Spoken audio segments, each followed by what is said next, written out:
अस्सलाम वालेकुम friends, welcome to Maira kitchen. अॼु असां मायरा किचन में खणी आया आहियूं मज़ेदार गजरनि जे हलवे जी रेसिपी। गजरनि जो हलवो ठाहिण जे लाइ सभिनि खां पहिरियां मां हिते हिकु वॾो पतीलो खयो आहे ऐं पतीले में घी विधो आहे 1 कप।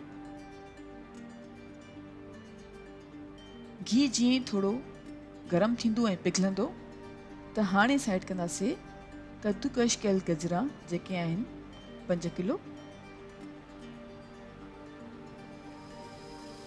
गजरनि खे पतीले में विझी घी ऐं गजरनि खे चङी तरह सां मिक्स करे छॾींदासीं ऐं हाणे विझंदासीं नंढनि फोटनि जो पाउडर 1 टेबल स्पून। हिकु वॾो चमचो नंढनि फोटनि जो पाउडर ऐड कयो आहे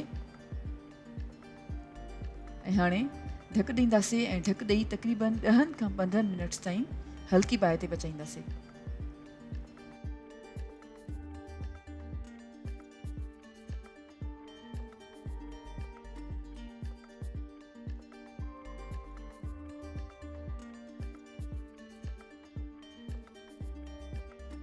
ऐं हाणे असां विझंदासीं खीर जेको आहे 2.5 लीटर।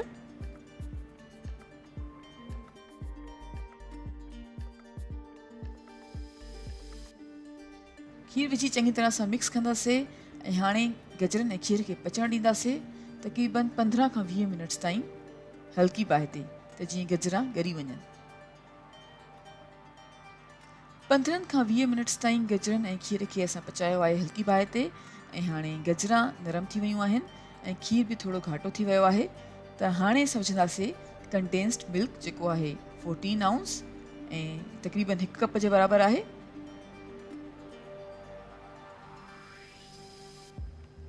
कंडेंस्ड मिल्क विझी चङी तरह सां मिक्स कंदासीं।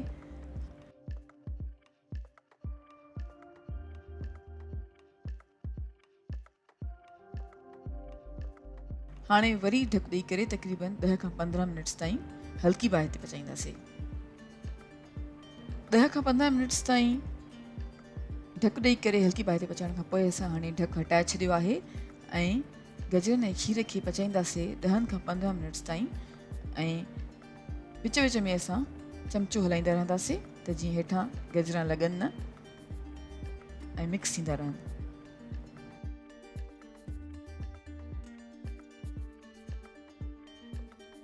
जी फ्रेंड्स, 10 खां 15 मिनट्स ताईं गजरनि ऐं खीर खे हल्की बाहि ते पचायो आहे ऐं हाणे खीर घाटो थी वियो आहे। हाणे असां ऐड कंदासीं नंढनि फोटनि जो पाउडर 1/2 टेबल स्पून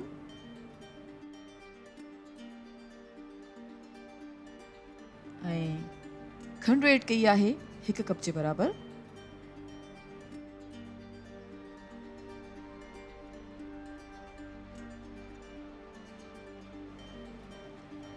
नंढा फोटनि जो पाउडर ऐं खंडु विझण खां पोइ चङी तरह सां मिक्स कंदासीं ऐं हाणे पचाईंदासीं जेसि ताईं त खीर ख़ुश्क थी वञे।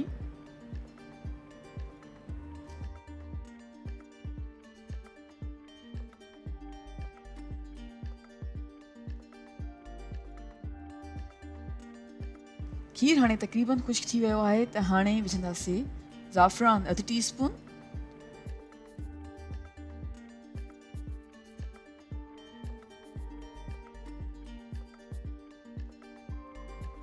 केवड़ा एसेंस विधो आहे 1/2 टेबल स्पून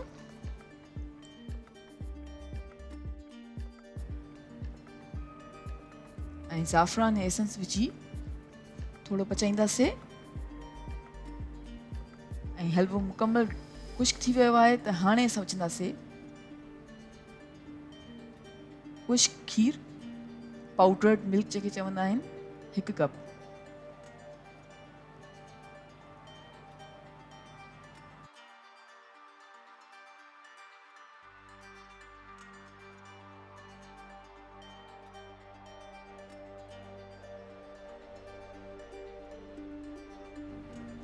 पाउडर्ड मिल्क विझी चङी तरह सां मिक्स कयो आहे ऐं हाणे ऐड कंदासीं देसी घी 1 कप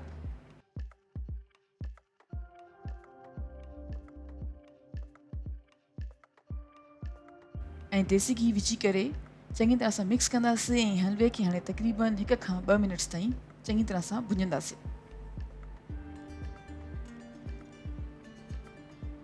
हलवे खे चङी तरह सां 1 खां 2 मिनट्स ताईं भुञी हाणे असां विझंदासीं रोस्ट थियल काजू 1 कप जेके कुटियल आहिनि,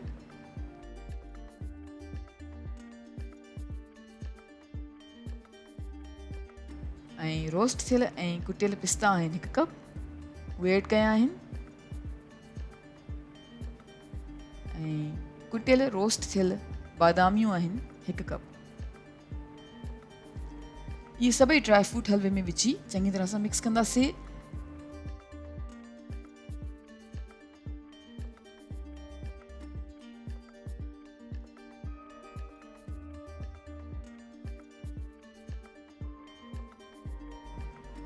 ऐं हाणे मां विझां थी जायफल तक़रीबन अधु टीस्पून जे क़रीब।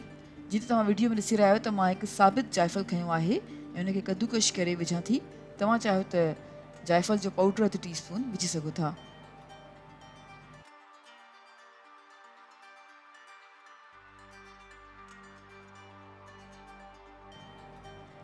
जायफल जो पाउडर विधो आहे, चङी तरह सां मिक्स कयो आहे ऐं 1 खां 2 मिनट्स ताईं पचाईंदासीं। 1 खां 2 मिनट्स ताईं पचाइण खां पोइ असांजो हलवो बिल्कुलु तयारु आहे। मां हिनखे डिश आउट थी कयां हिकु प्याले में, ऐं हाणे मथां असां गार्निश कंदासीं कुटियल बादामियूं,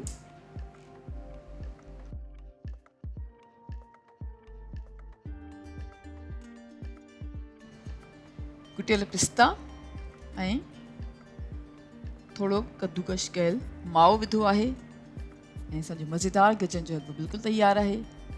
उमेद कयूं था तव्हांखे असांजी अॼु जी रेसिपी ज़रूरु पसंदि आई हूंदी।